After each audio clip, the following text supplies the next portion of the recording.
Halo teman-teman semuanya, kembali lagi dengan saya Franz Elkana di IGTV saya yang ketiga. Dan IGTV kali ini saya beri judul Tetap Bersyukur dan Berpengharapan Walaupun Dinyatakan OTG.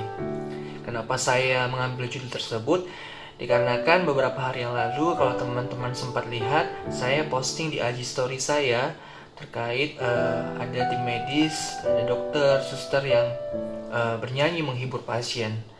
Dan ternyata salah satu dari tim medis tersebut dinyatakan OTG. Dan di sini saya diberikan kesempatan untuk bertanya-tanya kepada beliau, kemudian beliau juga akan sharing mengenai kondisi beliau, dan semoga bisa menjadi berkat untuk kita semua. Dan selamat menyaksikan. Baik teman-teman, kita sudah tersambung dengan Aditya. Teman-teman yang belum tahu ya, belum kenal Adit siapa, coba perkenalan dulu namanya siapa, terus sekarang pekerjaannya di mana. Halo semuanya, nama saya Aditya Storus, saya umur 23 tahun dan saya bekerja sebagai perawat di salah satu rumah sakit swasta di daerah Jakarta. Aditya ini kemarin dinyatakan OTG ya, sekitar berapa hari? 2 minggu yang lalu ya? Iya benar Bang, cepat hari ini 2 minggu saya Bang. Tepat hari ini 2 minggu ya. Jadi teman-teman semuanya, Aditya ini dinyatakan OTG. Boleh diceritain nggak ke teman-teman semua? Kenapa Ya, bisa tahu? jatuh di tanggal 15 Maret, 15 Maret 2020 dan keluar hasilnya tanggal 22. Saat itu saya lagi mau persiapan dinas siang. Jam 10 keluarnya di tanggal 22 itu seminggu. Dan hasilnya keluar di grup ya, otomatis mencari nama masing-masing karena digabung dengan nama pasien ya, kita kayak mencari nama kita masing-masing lah ibaratnya. Nah, Aditya Putra Sitorus rumah sakit positif misalnya. Saya zoom dari HP saya dekatkan, saya lurusin. Benar, matilah aku nih Pak. Nah, tapi saya nggak berpikir sampai situ aja Bang, saya lapor ke atasan saya karena mereka nggak infoin ke saya. Mereka datangin saya, bukan mereka, saya hanya menggunakan masker biasa gini Bang, masker biasa gini. Saya udah positif. Lalu mereka dekat sama saya, tapi masih jarang. Udah Adit di situ aja, bersaing dekat kamu. Akhirnya mereka berkumpul rame di lantai 3. Itu kami bilang ruangan steril Bang, karena kami berasrama di situ. Semuanya tenaga medis nggak bisa pulang, nggak bisa, harus tinggal di situ. Oke, di situ juga kantornya segala macam. Kumpul, oh kok bisa Adit gini, saya mau jawab gimana ibu, saya juga nggak tahu dari mana, tapi kok nggak ada gejala, nggak ada ibu. Oke, sekarang bagian front office daftarkan semuanya, jadi jam 11 kami ketemu di situ Bang, jam 11, jam 12 saya udah terdaftar, jam 1 saya dapat kamar di sini juga. Oke, berarti nggak ada gejala apa-apa, nggak ada demam, nggak ada flu, nggak ada batuk, nggak ada gejala lainnya yang sama sekali nggak ada ya. Benar. Jadi memang karena kondisi di sana tim medis diwajibkan untuk tes ya, makanya tahu gitu ya. Oke, Dit, pertanyaan kedua Dit, untuk penanganannya sendiri di kategori orang tanpa gejala ini gimana Dit? Apakah vitamin yang diberikan juga sama dengan pasien lainnya?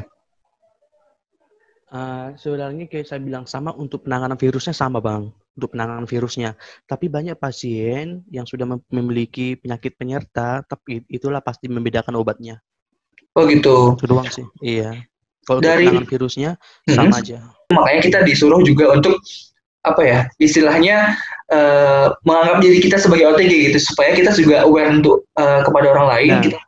Juga supaya kita juga tidak menularkan kepada orang lain gitu.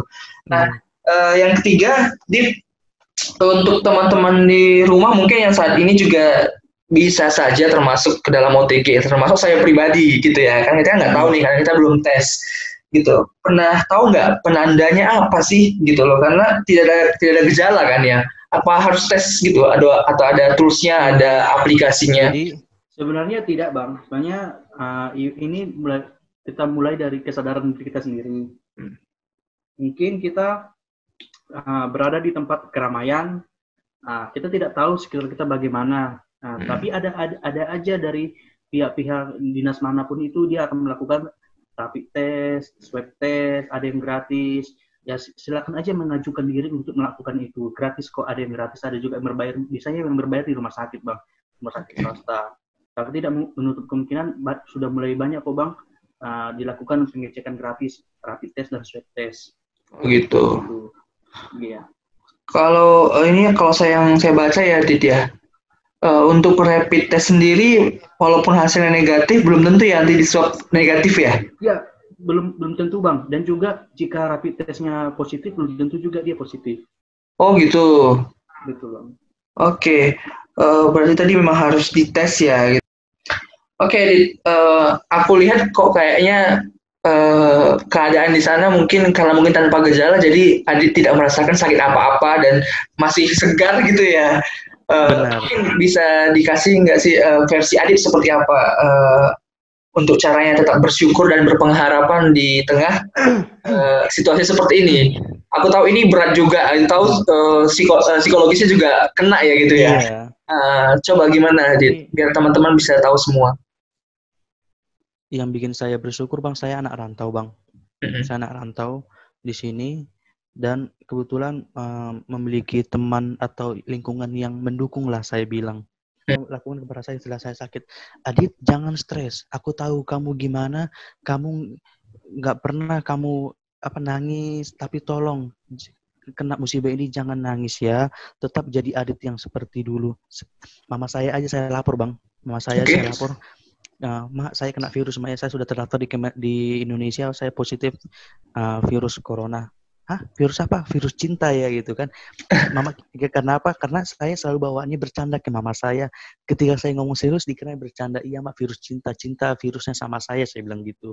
Benar. Tadi Adit cerita sedikit tentang gimana caranya tetap bersyukur dan berpengharapan ya. Yang pertama karena dikelilingi oleh beberapa orang yang mungkin support sama Adit gitu ya.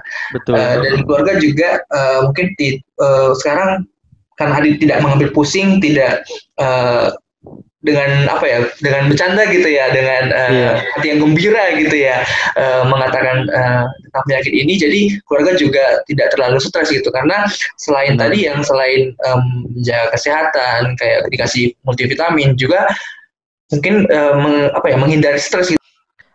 Jadi kemarin kepala rumah sakit saya membilang Adit masih bersyukur.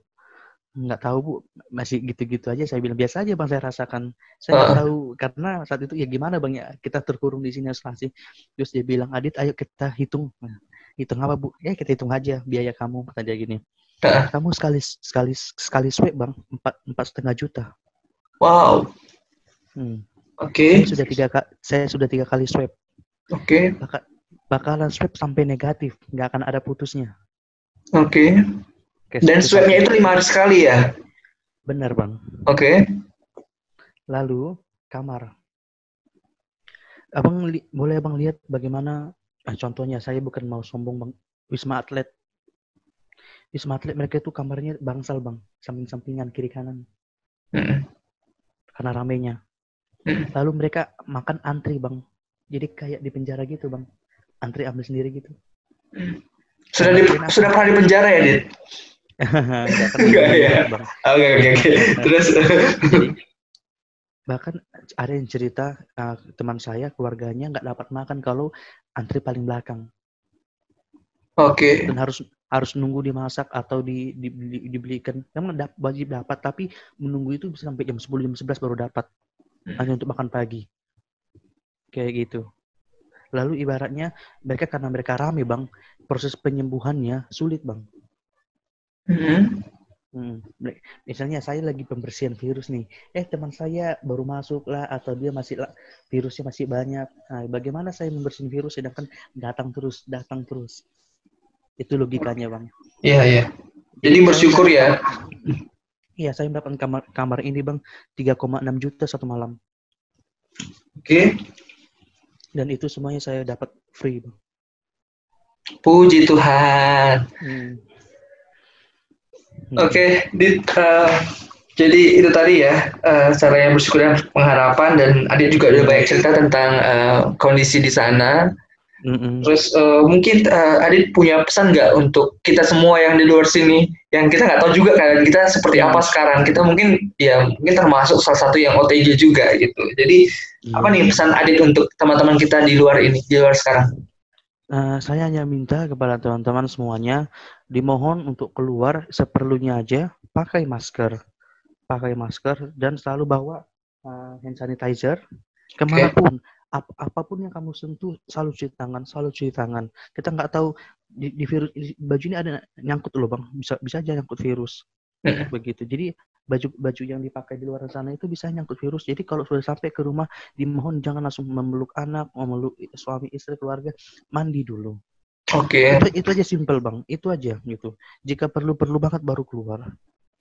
Gitu. Oke, keluar seperlunya, hindari bertemu orang lain, hindari juga menerima tamu mungkin ya, jaga jarak. Kalau misalnya kita memang wajib untuk bekerja, gunakan masker ketika keluar, kemudian selalu jaga kebersihan gitu, bawa tadi hand sanitizer gitu ya. Oke. Lalu juga saya mau sampaikan satu lagi bang, biar abang lay nyampaikan ke teman-teman, jika pun ada saudara kita yang terkena virus ini, jangan dijauhi. Ini adalah pandemi bang. Siapapun bisa kena bang, ini pandemi. Ini bukan virus aib, bukan ibaratnya virus yang jelek kayak HIV segala macam, enggak. Virus ini bisa sembuh kalau kita benar protokolnya. Tapi kalau sudah parah barulah ya kita puji Tuhan aja. Jangan dijauhi teman-teman kita yang kena, jangan dibuat dia stres bang.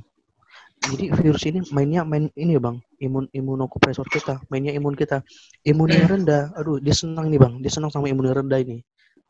Begitu. Jadi berikan dia semangat penguatan. Jangan jauhi, bantu. Misalnya ada kemarin yang saya lupa di Manado atau di mana, dia akhirnya positif bang. Tapi karena belum rumah sakit belum siap, dia harus isolasi di rumah.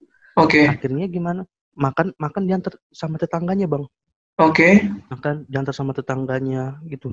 Saya salut kayak gitu bang. Ketimbang kita menjauhi. Kalau dia sudah dijauhi bang, dia mencari makan susah segala macam. Akhirnya stres, bisa meninggal bang. Itu aja. Oke, berarti kita harus tetap support dan mendukung teman-teman kita yang mungkin terkena virus ini gitu ya, karena ini waktu yang tepat mungkin untuk kita bisa menjadi berkat untuk orang lain gitu. Kalau misalnya ada teman kita yang kena, kita tidak perlu mendekati, tapi kita bisa mengirimkan makanan atau tanya kabar atau telepon gitu ya. Oke. Saya juga salah satunya saya lebih syukur bang. Setiap hari saya dapat kayak bingkisan kayak gini bang, PY. Oh gitu. Nggak dapat B2? Dapat setiap hari. Madu bang. Oke. Simple sih bang. Ibaratnya simple sih. Cuma bagi saya, mereka aja mendukung saya. Berarti saya juga harus lebih semangat menghadapi saya semua. Gitu. Jadi maaf nih bangnya, bukan mau perhitungan. Uang saya nggak keluar bang. Oke. Ya dong. Mereka selalu memberikan setiap hari bang. Setiap hari.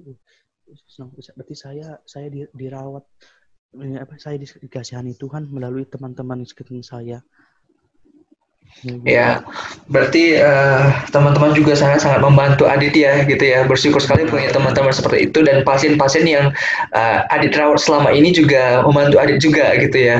Puji Tuhan, kalau memang di sana baik-baik saja, semoga nanti hasilnya cepat negatif ya Adit ya. Amin.